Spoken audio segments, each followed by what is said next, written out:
പക്ഷം തിരിഞ്ഞു നിന്നു മുറ്റും വിടക്കെന്നിടുമ്പോൾ ഉറ്റവർ സ്നേഹിതർ പക്ഷം തിരിഞ്ഞു നിന്നു മുറ്റും വിടക്കെന്നിടുമ്പോൾ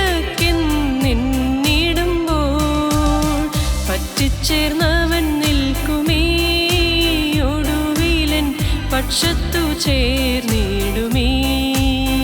പറ്റിച്ചേർന്നവൻ നിൽക്കുമേ ഒടുവിലൻ പക്ഷത്തു ചേർന്നിടുമേ. കൊടുവിട്ടൊടുവിൽ ഞാനെൻ നാട്ടിൽ വീടിൻ്റെ മുൻപിലെത്തും. പാടിടും ജയഗീതമേ ഞാൻ പങ്ക പാടുകളേറ്റവനാ.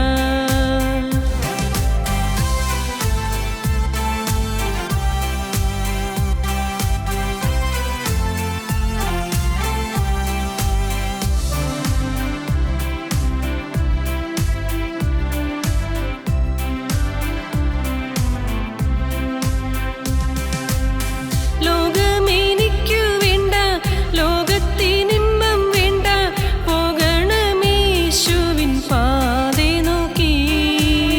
ലോകമെനിക്കു വേണ്ട, ലോകത്തിനിമ്പം വേണ്ട, പോകണമേശുവിൻ പാതേ നോക്കി. ഏകുന്നു സമസ്തവും ഞാൻ എൻ്റെ ഏകനാഥനെ നിനക്കായി. ഏകുന്നു സമസ്തവും ഞാൻ എൻ്റെ ഏകനാഥനെ നിനക്കായി. കൊടുവിട്ടൊടുവിൽ ഞാനെൻ നാട്ടിൽ വീടിൻ്റെ മുൻപിലെത്തും. പാടിടും ജയഗീതമേ ഞാൻ പങ്ക പാടുകളേറ്റവനാ.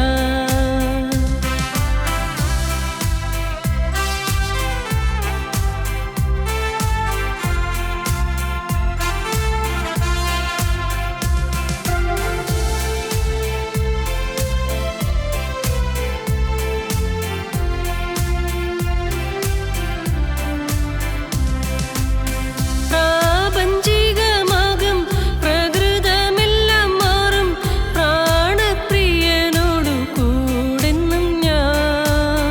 പ്രാപഞ്ചികമാകും പ്രകൃതമെല്ലാം മാറും, പ്രാണപ്രിയനോടു കൂടെന്നും ഞാൻ. പ്രാക്കൾ കണക്കെ പറക്കും നാമന്ന് പ്രാപിക്കും രൂപാന്തരം. പ്രാക്കൾ കണക്കെ പറക്കും നാമന്ന് പ്രാപിക്കും രൂപാന്തരം. കൊടുവിട്ടൊടുവിൽ ഞാനെൻ നാട്ടിൽ വീടിൻ്റെ മുൻപിലെത്തും. പാടിടും ജയഗീതമേ ഞാൻ പങ്ക പാടുകളേറ്റവനാ. ഞങ്ങളും ക്രൂശിക്കപ്പെട്ട ക്രിസ്തുവിനെ പ്രസംഗിക്കുന്നു. ദൈവത്തിന് സ്തോത്രം. ദൈവ തിരുനാമത്തിൻ്റെ മഹത്വം ഉണ്ടാകട്ടെ. വാഗ്ദത്തം എന്നുള്ളതാണ് നമ്മുടെ ചിന്താവിഷയം. ഒന്ന്, വാഗ്ദത്തം, നിത്യജീവൻ എന്ന വാഗ്ദത്തം, നിത്യജീവൻ. രണ്ട്, സ്വാതന്ത്ര്യം എന്ന വാഗ്ദത്തം, ആന്തരികമായും മാനസികമായും ആത്മീയമായും സ്വാതന്ത്ര്യം. മൂന്ന്, പരിശുദ്ധാത്മാവ് എന്ന സ്വാതന്ത്ര്യം, പരിശുദ്ധാത്മാവ്. നമുക്ക് പരിശുദ്ധാത്മാവിന് വാഗ്ദാനം ചെയ്തിരിക്കുന്നു. പരിശുദ്ധാത്മാവ് ലഭിക്കുമെന്നാണ് വാഗ്ദാനം, വാഗ്ദത്തമാണ്. നേടണം, നേടിയെടുക്കണം, വാഗ്ദത്തം പരിശുദ്ധാത്മാവ്. നാലാമത്തേത്, ദൈവത്തിൻ്റെ ദിവ്യ സ്വഭാവം വാഗ്ദത്തം ചെയ്തിരിക്കുന്നു. ദിവ്യ സ്വഭാവം വാഗ്ദത്തം ചെയ്തിരിക്കുന്നു. കർത്താവായ യേശുക്രിസ്തുവിൻ്റെ സ്വഭാവം നമുക്ക് ലഭിക്കുമെന്ന് വാഗ്ദത്തം തന്നിരിക്കുകയാണ്. വാഗ്ദത്തമുണ്ട്, നാം വാഗ്ദത്തം നേടിയെടുക്കണം. ദിവ്യ സ്വഭാവം, യേശുക്രിസ്തുവിൻ്റെ സ്വഭാവം നമുക്ക് പ്രാപിക്കാൻ സാധിക്കുക, അതൊരു അത്ഭുതകരമായ അനുഭവമാണ്. ദിവ്യ സ്വഭാവം നാം അതൊക്കെയാണ് വാഞ്ചിക്കേണ്ടത്. ചെറുതിൽ നിർത്തിയാൽ പോരാ. Expect high things from God. ദൈവത്തിൽ നിന്ന് വലിയ കാര്യങ്ങൾ നാം പ്രതീക്ഷിക്കണം. Pray for great things. നല്ല കാര്യങ്ങൾ, വൻകാര്യങ്ങൾക്ക് വേണ്ടി നാം പ്രാർത്ഥിക്കുക. Wait for great things. നല്ല കാര്യങ്ങൾക്ക് വേണ്ടി നാം കാത്തിരിക്കുക. And pray evermore. വീണ്ടും പ്രാർത്ഥിക്കുക. എന്തിന്? ഗ്രേറ്റ് തിങ്സ്, വൻ കാര്യങ്ങൾ ലഭിക്കാൻ പ്രാർത്ഥിക്കുക. വാഗ്ദത്തമുണ്ട്, തരാമെന്ന് പറഞ്ഞിട്ടുണ്ട്. പറഞ്ഞ കർത്താവ് വാഗ്ദത്തങ്ങൾ വിശ്വസ്തനാണ്, വാക്കുമാറില്ല, ഉറപ്പാണ്. അക്കാര്യം ആദ്യം നിങ്ങൾ വിശ്വസിക്കണം. ഇത് കർത്താവ് തന്ന വാഗ്ദത്തമാണെങ്കിൽ അത് നടക്കും നിശ്ചയം. ഞാൻ എന്നെ തന്നെ ഒരുക്കി കൈ നീട്ടിയാൽ മതി, തരും, ഉറപ്പാണ്. തരാൻ കർത്താവ് എൻ്റെ നേരെ അത് നീട്ടിയിട്ടുണ്ട്, ഞാനത് കൈ നീട്ടി വാങ്ങണം. അല്ലെങ്കിൽ എനിക്ക് പ്രയോജനമില്ല. എനിക്ക് എന്തെല്ലാം ഉണ്ടെന്ന് വാഗ്ദത്തം ഉണ്ടെന്ന് പറഞ്ഞാൽ ഒരു പ്രയോജനമില്ല. വാഗ്ദത്തം നമുക്കുണ്ട്. ദിവ്യ സ്വഭാവത്തിന് കൂട്ടാളികളായിത്തീരുന്നു. ദിവ്യ സ്വഭാവം എവിടെയും നമ്മുടെ ജീവിതത്തിൽ എളിമയുണ്ടായിരിക്കുക, താഴ്മയുണ്ടായിരിക്കുക, നമ്മുടെ വാക്കുകൾക്ക് മാധുര്യം ഉണ്ടായിരിക്കുക. വാക്കുകൾക്ക് മാധുര്യം. എവിടെ പോയി കരുണയുണ്ടായിരിക്കുക. കരുണ. ഒരാളുടെ പ്രയാസം കാണുമ്പോൾ ഉള്ളിങ്ങനെ കിടുങ്ങുക, ഉള്ളു വേദനിക്കുക.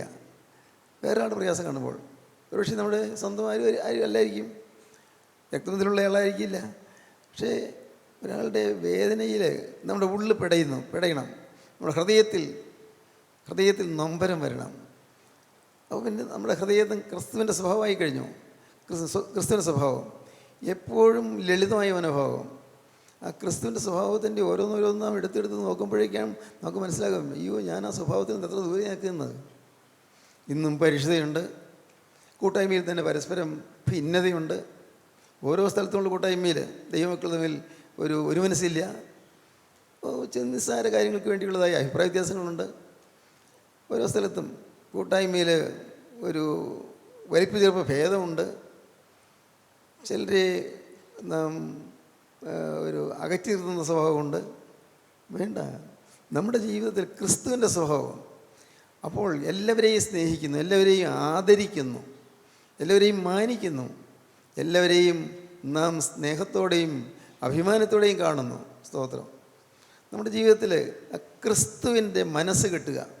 നാം ക്രിസ്തുവിൻ്റെ മനസ്സുള്ളവരാകുന്നുവെന്ന് വേദപുസ്തകത്തിൽ ഒരു വാക്യമുണ്ട്. ക്രിസ്തുവിൻ്റെ മനസ്സുള്ളവർ, ക്രിസ്തുവിൻ്റെ മനോഭാവം കിട്ടുക, ക്രിസ്തുവിൻ്റെ സ്വഭാവം കിട്ടുക. പിന്നുള്ളത് വാഗ്ദത്ത ദേശം. ദൈവത്തിന് സ്തോത്രം. വാഗ്ദത്ത ദേശം. ഒരു വാഗ്ദത്ത ദേശം നമുക്ക് കർത്താവ് തരികയാണ്. ദേശം വാഗ്ദത്തം ചെയ്തിരിക്കുന്നു. നമുക്ക് അനുഗ്രഹീതമായ ഒരു ഭാവി കർത്താവ് തരുന്നു. ഈ ലോക ജീവിതം കഴിഞ്ഞാലും ഒരു ദേശം നമുക്ക് വേണ്ടി ഒരുക്കിയിട്ടുണ്ട്. ഞാൻ നിങ്ങൾക്ക് സ്ഥലം ഒരുക്കുവാൻ പോകുന്നു. ഞാൻ പോയി നിങ്ങൾക്ക് സ്ഥലം ഒരുക്കിയാൽ ഞാൻ പിന്നെയും വന്ന് നിങ്ങളെ എൻ്റെ അടുക്കൽ ചേർത്തുകൊള്ളും. നമുക്ക് വാക്യങ്ങളൊക്കെ അറിയാം, അല്ലേ? നമുക്കറിയാം, തീർച്ചയായിട്ടും അറിയാം. എനിക്കും അറിയാം, നിങ്ങൾക്കും അറിയാം. എന്നാൽ ഈ യേശു ഒരുക്കുന്ന ആ സ്ഥലത്ത് ഞാൻ ചെല്ലുമോ? ചിന്തിച്ചിട്ടുണ്ടോ?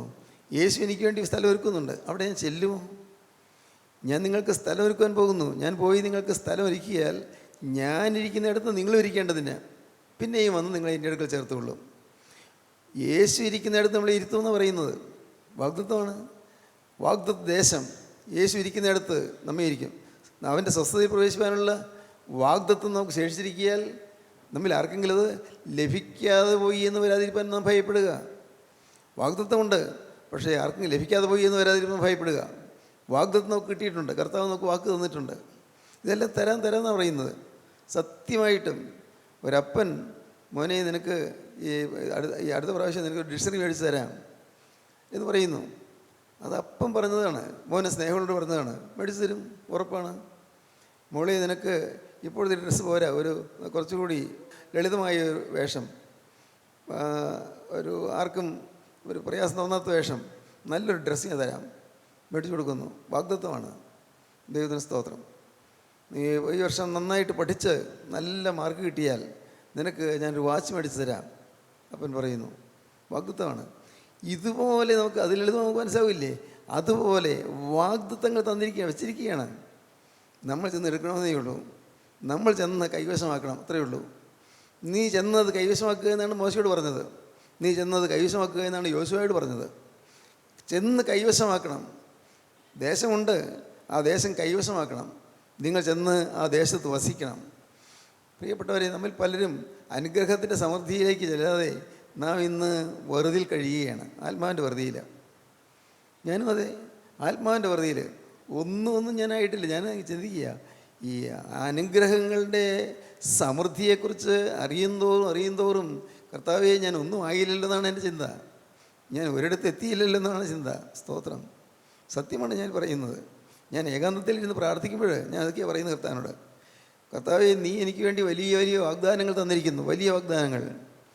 അവിടം വരെ എത്താൻ ഇനി എത്രയോ മൈലുകൾ ഞാൻ നടക്കണം, എത്രയോ മൈലുകൾ ഞാൻ സഞ്ചരിക്കണം. കർത്താവേ, വാഗ്ദത്തങ്ങളുണ്ട്. പ്രിയപ്പെട്ടവർ, നിങ്ങൾക്ക് ഈ വാഗ്ദത്തങ്ങൾ തരികയാണ്. ദൈവം എല്ലാവർക്കും തരികയാണ്, ഒരാൾക്കല്ല, എല്ലാവർക്കും തരികയാണ്.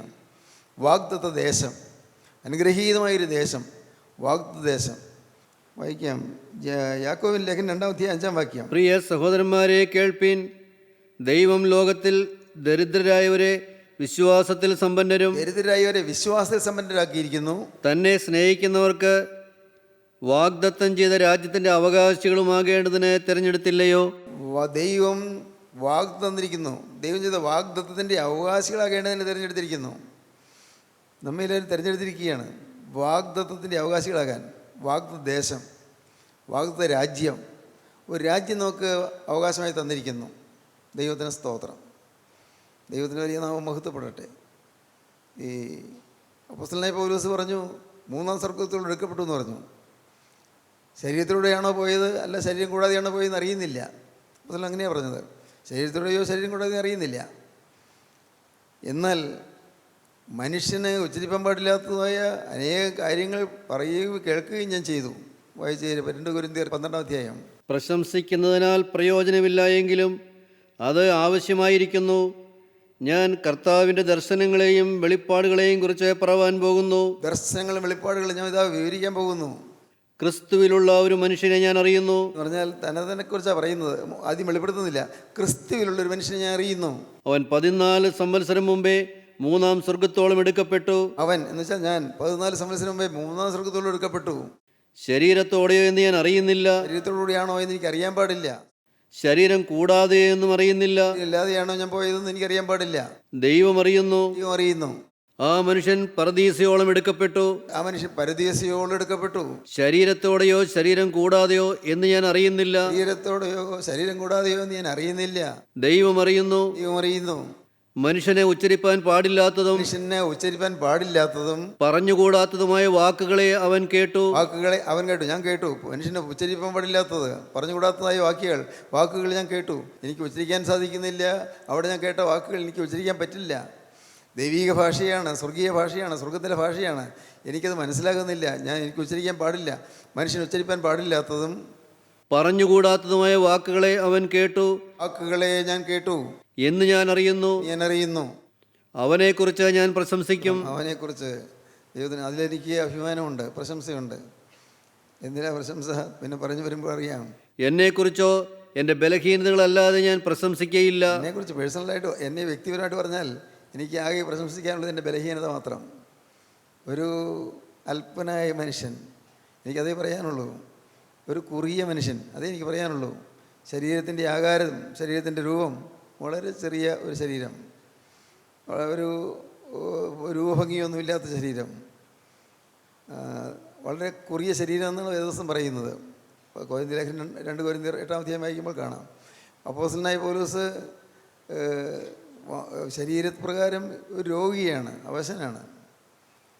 എന്നാൽ ഇങ്ങനെ ബലഹീനതയുള്ള ഞാൻ, എന്നിൽ തന്നെ എനിക്ക് സമാധാനമുള്ളത് എന്തുകൊണ്ടാണ്? ക്രിസ്തുവിനെ കണ്ടെത്തി. സ്തോത്രം. പ്രിയപ്പെട്ടവരെ, ഇത് നാം മനസ്സിലാക്കണം. നാം ക്രിസ്തുവിനെ കണ്ടെത്തിയാൽ നമ്മുടെ ബലഹീനതയെല്ലാം നിസ്സാരവൽക്കരിക്കപ്പെടും. എന്തെല്ലാം ബലഹീനതയുണ്ട്. ശരീരത്തിൽ ബലഹീനതയുള്ളവരുണ്ട്, അംഗഭംഗമുള്ളവരുണ്ട്, ബുദ്ധിമന്ദിയുള്ളവരുണ്ട്, കഴിവില്ലാത്തവരുണ്ട്. ഇവർക്ക് ഒരേ കഴിവുകളില്ലല്ലോ. പഠിക്കാൻ കഴിവില്ലാത്തവരുണ്ട്. പക്ഷേ ക്രിസ്തുവിനെ കണ്ടെത്തിയാൽ ഇതെല്ലാം മാറും. ക്രിസ്തുവിനെ കണ്ടെത്തിയാൽ നമ്മളുടെ ബലഹീനതകൾ മാറും. ഇങ്ങനെ ബലഹീനതകൾ പ്രശംസിക്കുന്ന അപ്പോസ്തലൻ പറയുന്നത്, എനിക്ക് വാസ്തവത്തിൽ പലതരത്തിൽ പോരായ്മകളുണ്ട്, അതിലെല്ലാം ഞാൻ പ്രശംസിക്കുകയാണ്. ദൈവത്തിന് സ്തോത്രം. എന്തുകൊണ്ടാണ് ദൈവം എന്നെ ഇങ്ങനെ സൃഷ്ടിച്ചതെന്ന് ഞാൻ ഒരിക്കലും ചോദിച്ചിട്ടില്ല. അപ്പോസ്തലൻ പറയുകയാണ്, ഞാൻ അങ്ങനെ ചോദിച്ചിട്ടില്ല. എനിക്കെന്താണ് രോഗം വന്നത് ഞാൻ ചോദിച്ചിട്ടില്ല. എനിക്ക് രോഗമുണ്ട്, അത് രാവും പകലും തന്നെ അലട്ടുന്ന ഒരു രോഗമാണ്. പക്ഷേ അതിനെക്കുറിച്ച് ഞാൻ ചോദിച്ചിട്ടില്ല. എന്താ കർത്താവേ മാറ്റി തരാത്തത്? 3 പ്രാവശ്യം പ്രാർത്ഥിച്ച് നോക്കി, ദൈവത്തോട് ഞാൻ ചോദിച്ചു നോക്കി. ഞാൻ ചോദിച്ചതെല്ലാം കർത്താവ് തരാറുണ്ട്. രോഗികൾക്ക് വേണ്ടി ഞാൻ പ്രാർത്ഥിക്കുമ്പോൾ കർത്താവ് രോഗികൾക്ക് വേണ്ടിയുള്ള പ്രാർത്ഥന കേൾക്കാറുണ്ട്. പക്ഷേ ഞാൻ രോഗിയാണ്, എൻ്റെ രോഗം മാറണമെന്ന് ഞാൻ പറഞ്ഞു. ഞാൻ അത് മാറണമെന്ന് പറഞ്ഞിട്ടും കർത്താവ് അത് കേൾക്കാഞ്ഞിട്ടല്ല. കർത്താവ് അപ്പോഴെല്ലാം പറയുന്നു, എൻ്റെ കൃപ പോരേ നിനക്ക് മോനെ, എൻ്റെ കൃപ പോരേ നിനക്ക് എന്താ വേണ്ടത്? ആത്യന്തികമായിട്ട് നിനക്ക് എന്താ വേണ്ടത്? എൻ്റെ കൃപ പോരെ, എൻ്റെ കൃപ നിനക്ക് മതി, എൻ്റെ ശക്തി ബലഹീനതയിൽ തികഞ്ഞു വരുന്നു. സ്തോത്രം. സഹോദരങ്ങളെ, നിങ്ങൾക്ക് പൈസയ്ക്ക് ഞെരുക്കമുണ്ടോ? അപ്പോഴും ഓർത്തുകൊള്ളണം, കർത്താവിൻ്റെ കൃപ എനിക്കുണ്ടായിരിക്കണം. നിങ്ങൾക്ക് ആഹാരത്തിന് മുട്ട് വന്നു, കർത്താവിൻ്റെ കൃപ എനിക്കുണ്ടായിരിക്കണം. നിങ്ങൾക്ക് പഠിത്ത പരീക്ഷ പാസ്സായില്ല, സാരമില്ല, കർത്താവേ നിൻ്റെ കൃപ എനിക്ക് മതി. ഞാൻ പല പരീക്ഷകൾ എഴുതി നോക്കി, ഒന്നും ജയിച്ചില്ല, കർത്താവേ നിൻ്റെ കൃപ എനിക്ക് മതി. കൃപ വേണം. എന്തെല്ലാം പരാജയമാണ്, എനിക്ക് രോഗമുണ്ട്, രോഗം മാറിയില്ലെങ്കിലും കർത്താവേ നിൻ്റെ കൃപ മാറരുത്, കൃപ മാറരുത്. സ്തോത്രം. പ്രിയപ്പെട്ടവരെ, അതൊരു മനോഹരമായ ചിന്തയാണ്. ഞാൻ ആസ്വദിക്കുന്ന ചിന്തയാണ്, ഞാൻ അനുഭവിക്കുന്ന ചിന്തയാണ്. കർത്താവേ നിൻ്റെ കൃപ മാറരുത്. ഞാൻ കൂടെ കർത്താവിനോട് പറയാറുണ്ട്, കർത്താവേ കൃപയുടെ കരം മാറരുതേ, നിൻ്റെ കൃപയുടെ കരം എൻ്റെ തലയിൽ നിന്ന് മാറരുതേ, നിൻ്റെ കൃപയുടെ ആ സ്നേഹം എൻ്റെ തലയിൽ നിന്ന്, എൻ്റെ സ്വഭാവത്തിൽ നിന്ന്, എൻ്റെ ഹൃദയത്തിൽ നിന്ന് മാറരുതേ. എൻ്റെ കൃപ നിനക്ക് മതി. എന്തെല്ലാം വന്നാലും സാരമില്ല. രോഗം വരുന്നോ, ആപത്ത് വരുന്നോ, അപകടം വരുന്നോ, ഞെരുക്കം വരുന്നോ, പ്രശ്നം വരുന്നോ, കർത്താവേ അതെല്ലാം എൻ്റെ കർത്താവിൻ്റെ കൃപയുണ്ടെങ്കിൽ എനിക്ക് അഭിമുഖീകരിക്കാൻ സാധിക്കും. അതിനെല്ലാം പുഞ്ചിരിയോടെ അഭിമുഖീകരിക്കാൻ സാധിക്കും. ദൈവത്തിന് സ്തോത്രം. പ്രിയപ്പെട്ടവരെ, നിങ്ങൾ ഓരോരുത്തരും ചിന്തിക്കുക, ജീവിതത്തിൽ പ്രയാസങ്ങളില്ലേ, നിങ്ങൾക്ക് പ്രശ്നങ്ങളില്ലേ? കൃപ, കർത്താവിൻ്റെ കൃപ, ആ കൃപയാണ് നമ്മെ സ്വർഗീയ രാജ്യത്തിന് അവകാശികളാക്കി തീർക്കുന്നത്. ആ കൃപയാണ് സ്വർഗരാജ്യത്തേക്ക് നമ്മൾ കൊണ്ടുപോകുന്നത്. കൃപയുടെ നിറവ്. സ്തോത്രം. എൻ്റെ ദൈവത്തിൻ്റെ വലിയ നാമം മഹത്വപ്പെടട്ടെ. സ്തോത്രം. പ്രിയപ്പെട്ടവരെ, നിങ്ങളുടെ ജീവിതത്തിൽ നിങ്ങൾക്ക് ഈ കൃപ അനുഭവിക്കാൻ കഴിയുന്നുണ്ടോ?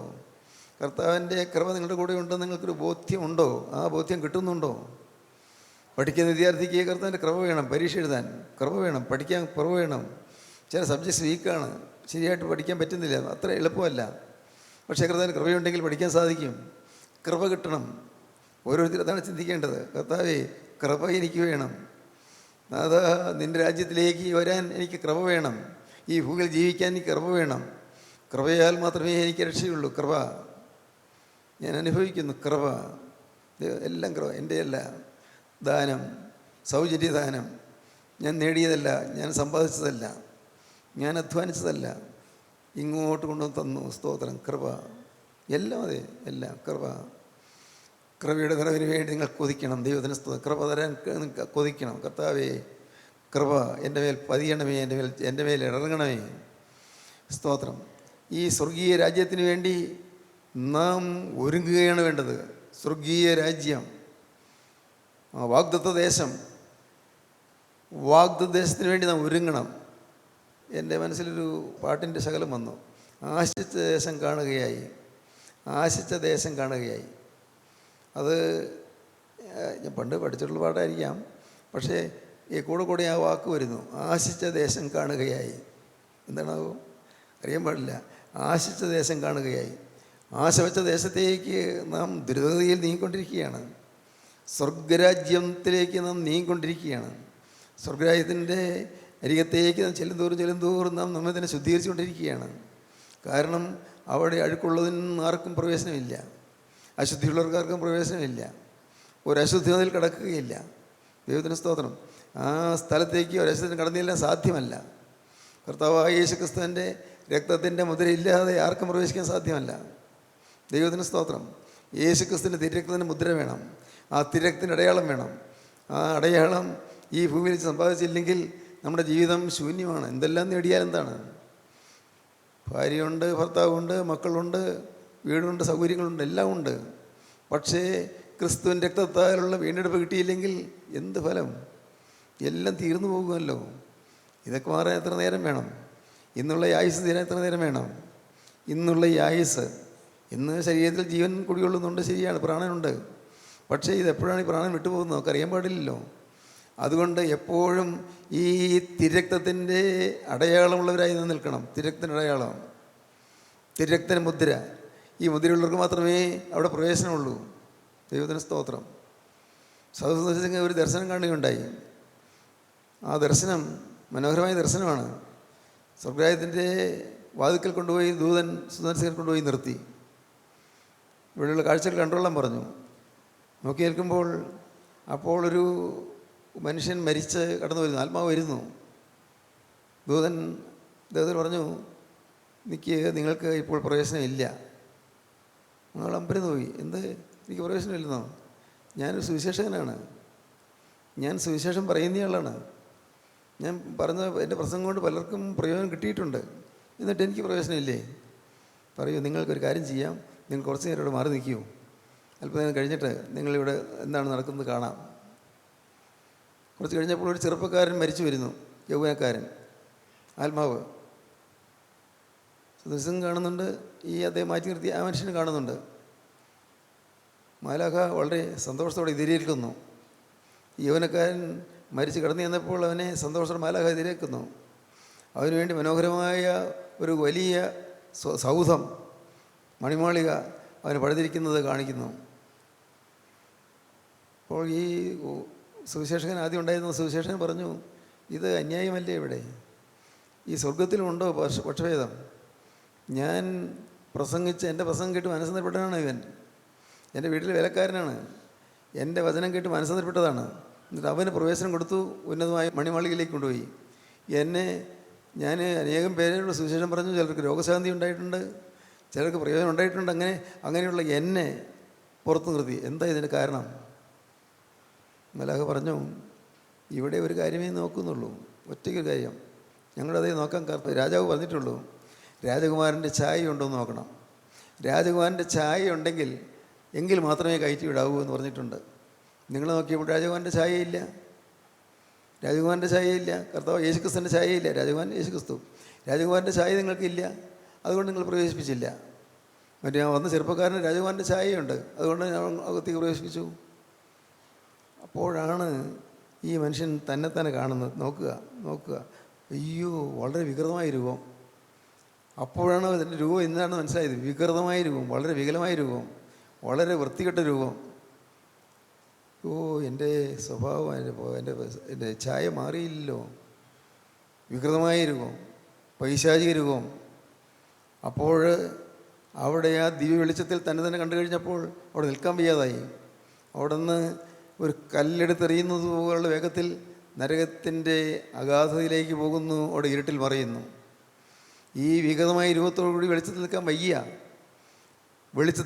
വികൃതമായ രൂപം. അതുകൊണ്ട് രൂപം കണ്ടിട്ട് ലജ്ജയോടെ അവിടെ എങ്ങനെയെങ്കിലും എവിടെയെങ്കിലും ഒളിച്ചാൽ മതി എന്നുള്ള രീതി ഭാവത്തോടെ ഒളിച്ചാൽ മതി, പോയി ഇരുട്ടിൽ മറയുന്നു.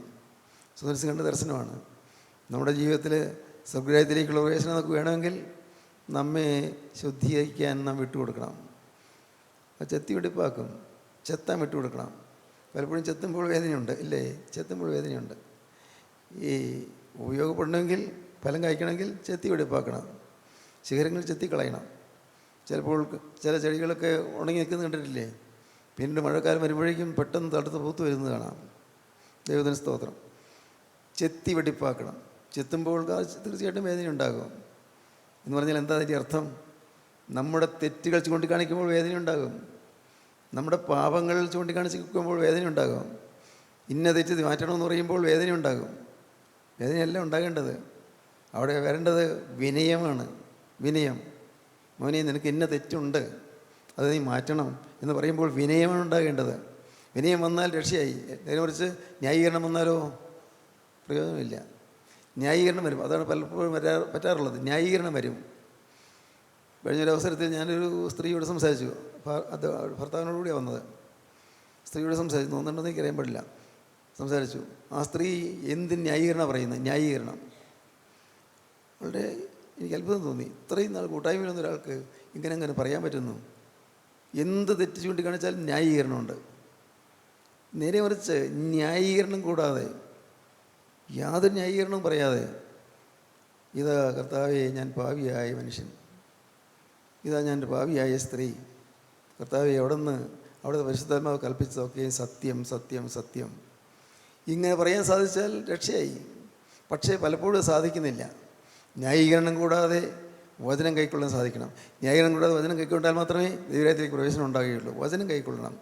വചനം ആത്മാവാകുന്നു. ആത്മാവാകുന്ന വചനത്തെ സ്വീകരിക്കണം. ദൈവത്തിന് സ്തോത്രം. ദൈവത്തിന് വലിയ നാമം മുഹൂർത്തപ്പെടട്ടെ. എളിമയുള്ളവർ മാത്രമേ ദൈവരാജ്യത്തിൽ ചെല്ലുകയുള്ളൂ. വചനം കേട്ട് തന്നെ എളിമപ്പെടുത്തി സ്വീകരിക്കാൻ സാധിക്കുന്നവർ മാത്രമേ ദൈവരാജ്യത്തിലുള്ളൂ. ഞാൻ വിനയത്തോടെ പറയുകയാണ്, അനേകർക്കും അഹങ്കാരമാണ്. നിങ്ങളാരെക്കുറിച്ചും അല്ല പറയുന്നു, പക്ഷേ പലരും അഹങ്കാരമാണ്. അവരവരുടെ സ്ഥാനത്തെക്കുറിച്ചുള്ള അഹങ്കാരം, അവരുടെ പദവിയെക്കുറിച്ചുള്ള അഹങ്കാരം, ജോലിയെക്കുറിച്ചുള്ള അഭിമാനം, അഹങ്കാരം, പണത്തെക്കുറിച്ചുള്ള അഹങ്കാരം. ഈ അഹങ്കാരമുള്ളവർക്ക് കർത്താവിനെ കിട്ടുകയില്ല. അഹങ്കാരം, എനിക്ക് ഇന്നതുണ്ട് എന്നുള്ള അഹങ്കാരം, എനിക്ക് ഇന്ന മേന്മകളുണ്ടെന്നുള്ള അഹങ്കാരം എല്ലാം തെറ്റാണ്. കർത്താവേ ഞാൻ നിസ്സാരൻ, സ്തോത്രം. കർത്താവേ ഞാൻ നിസ്സാരൻ, ഞാൻ ഒന്നുമില്ലാത്തവൻ, എനിക്ക് ആകെയുള്ളത് നീ മാത്രമാണ്. നീ ഉണ്ടെങ്കിൽ ഞാൻ ഉള്ളൂ, സ്തോത്രം. നീ ഇല്ലെങ്കിൽ ഞാൻ വെറും പൂജ്യമാണ് കർത്താവേ. ഇങ്ങനെ നാം താഴ്ത്താൻ തുടങ്ങുമ്പോൾ നമുക്ക് അനുഗ്രഹം സമൃദ്ധിയായിട്ട് കിട്ടും.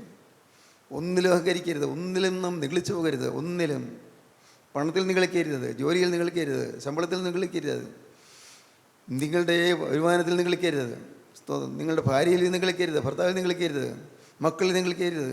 നിഗളം പാടില്ല. ഇല്ല എന്ന് പറഞ്ഞാലും ഓരോരുത്തരും ചിന്തിച്ചാൽ കാണാം, നിഗളമുണ്ട്, സ്തോത്രം. നിഗളം, ഈ നിഗളം മാറ്റണം, അഹങ്കാരം മാറ്റണം. അഹങ്കാരം മാറിയാൽ, എളിമ വന്നാൽ നമുക്ക് ജയിക്കാം. വിനയം വന്നാൽ ജയിക്കാം. ക്രിസ്തുവിൻ്റെ സ്വഭാവം വിനയം, ക്രിസ്തുവിൻ്റെ സ്വഭാവം എളിമ. ദൈവത്തിന് സ്തോത്രം, കർത്താവിന് സ്തോത്രം. ഈ ഒരു പുതിയ അനുഭവത്തിലേക്ക് നിങ്ങളൊന്ന് ദൈവരാജ്യത്തിൻ്റെ അവകാശമായി തീരാൻ കർത്താവ് ആഗ്രഹിക്കുന്നു. ദൈവരാജ്യം വാഗ്ദത്തം ചെയ്തിരിക്കുന്ന ദൈവരാജ്യം, വാഗ്ദത്തം ചെയ്തിരിക്കുന്ന ദേശം വാഗ്ദത്തം ചെയ്തിരിക്കുന്നു. ഈ വാഗ്ദത്തങ്ങൾ നമുക്കുള്ളത് കൊണ്ട് അത് നാം ലഭിക്കാതെ വരാതിരിക്കാൻ നാം ഭയപ്പെടുക. വാഗ്ദത്തം കൊണ്ട് പക്ഷേ ലഭിക്കാതെ വരാതിരിക്കാൻ വന്നുപോയോ ഭയപ്പെടണം. അതുകൊണ്ട് ഒരുക്കത്തോടെ ഇരിക്കുക, വിശുദ്ധീകരണം പ്രാപിക്കുക, രൂപാന്തരം പ്രാപിക്കുക, അതിനുവേണ്ടി കൊതിക്കുക, ഒരു വിശുദ്ധനാകാൻ തീരുമാനിക്കുക, അങ്ങനെ പുതിയ ജീവിതം തുടങ്ങുക. ദൈവനാമം മുഖത്തോടട്ടെ. ദൈവത്തിന് സ്തോത്രം. നമുക്ക് പ്രാർത്ഥിക്കാം. കാരുണ്യവാനേ, മഹാപരിശുദ്ധനായ ഞങ്ങളുടെ സ്വർഗീയ പിതാവേ, ഈ നല്ല ദിവസത്തിനായി ഞങ്ങൾ നിന്നെ സ്തുതിക്കുന്നു. നിൻ്റെ മക്കളെ അനുഗ്രഹിക്കണമേ കർത്താവേ. ഓരോ തരത്തിലുള്ളതായ പ്രയാസങ്ങളോടും ഭാരങ്ങളോടും വന്നിരിക്കുന്നുണ്ടല്ലോ കർത്താവേ. ദൂരയാത്ര ചെയ്തും ക്ലേശിച്ച് വന്നവരുണ്ടല്ലോ. നിൻ്റെ മക്കളെ അനുഗ്രഹിക്കണമേ കർത്താവേ. നിൻ്റെ മക്കളെ തഴുകണമേ. നിൻ്റെ മക്കളുടെ ഭാരങ്ങൾ മാറ്റിക്കൊടുക്കണമേ കർത്താവേ. രോഗങ്ങൾ മാറ്റിക്കൊടുക്കണമേ, പ്രയാസങ്ങൾ മാറ്റിക്കൊടുക്കണമേ, കുടുംബത്തിലെ ഛിദ്രങ്ങൾ മാറ്റിക്കൊടുക്കണമേ, സമാധാനം കൊടുക്കണമേ, എല്ലാവരെയും അനുഗ്രഹിക്കണമേ, ആവശ്യങ്ങൾ നിറവേറ്റി കൊടുക്കണമേ. ഒറ്റപ്പെട്ടവരായിരിക്കുന്നവർക്ക് സമാധാനവും ശാന്തിയും നൽകി അനുഗ്രഹിക്കണമേ. എല്ലാവരെയും നന്മകളാൽ നിറയ്ക്കണമേ. എൻ്റെ കർത്താവിൻ്റെ രണ്ടാമത്തെ വരവിൽ പറന്നു വരുവാൻ എല്ലാവരെയും യോഗ്യരാക്കി തീർക്കണമേ. യേശു ക്രിസ്തുവിൻ്റെ ജയകരമായ നാമത്തിൽ പ്രാർത്ഥിക്കുന്നവരോട് കേൾക്കണമേ. ആമീൻ. ഹല്ലേലൂയ.